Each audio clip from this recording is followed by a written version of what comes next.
The talking points memo this evening: has liberalism won in America?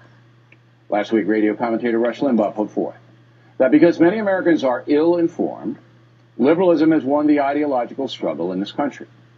Mr. Limbaugh believes that the left controls the education system, pop culture, and the media. And he's not wrong about those situations. But I do not believe that liberal thought is now dominant in the USA. However, the country is changing quickly into an entitlement society. It's not so much that apathetic Americans are embracing the tenets of the left. It's just that they're selfish, and they want money for nothing, as Dire Straits once sang. Mary Catherine Ham, and from Las Vegas, Juan Williams, both are Fox News analysts.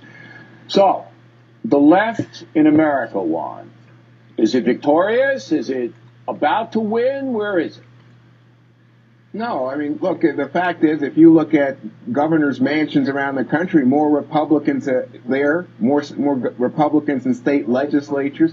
So I think what we're hearing from Rush Limbaugh is frustration. I think a lot of people on the right, Bill, are frustrated that President Obama's won twice. They look at the shifting demographics of the country. You know, you go back to the 70s and white men made up about half of all the electorate. Now they're down around 35%. And you know, you can win, as Mitt Romney did overwhelmingly, the white vote in the country and still not win the election. And I think Limbaugh, I mean, I'm a little surprised that he says he's ashamed of America. You know, I feel like someone has turned the world upside down for me. Here I am, and I'm saying I'm proud to be an American. I've never been ashamed of this country. Sometimes the people I vote for don't win, but I don't go around saying I'm ashamed of America. And I think he's just angry and frustrated, like many on the right, that they don't seem to be able to articulate their points or win a national election.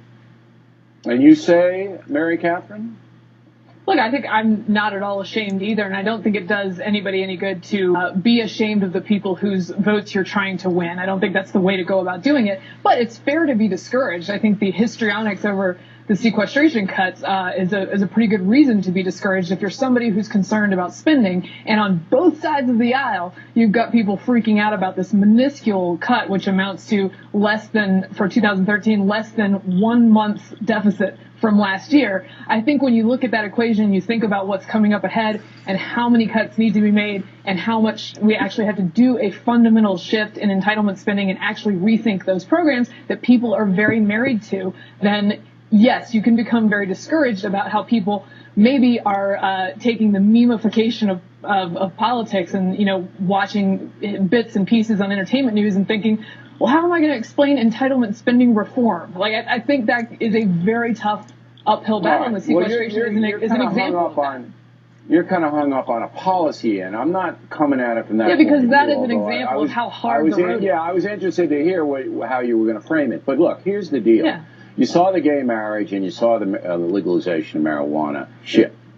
And that shift occurred for two reasons. Number one, a very well thought out campaign by the media, led by people like Ellen DeGeneres, who is right now the most popular personality in the country.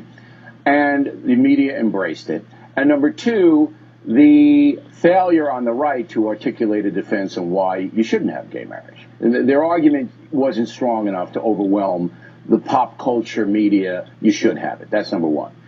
So that there is a shift, Juan, in the way people are seeing events and seeing social issues in particular. 30 seconds for Juan, 30 seconds for Mary. Go.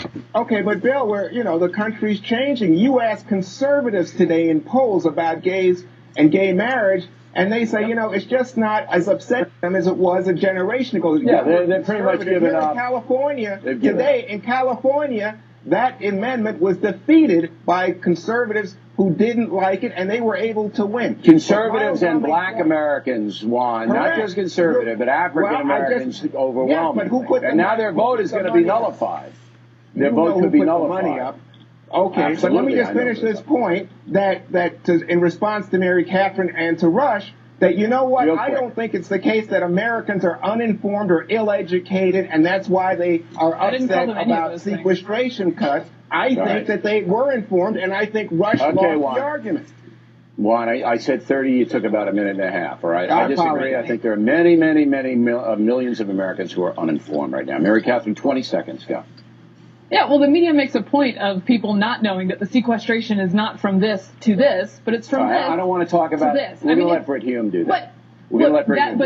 That is what we're up against. And yes, communicating better is the key. And frankly, on these libertarian issues like marijuana, there's a whole new generation of conservatives that aren't concerned with those issues. And so that is a shift, and you have to find new ways to communicate with conservatives and liberals alike to win them over.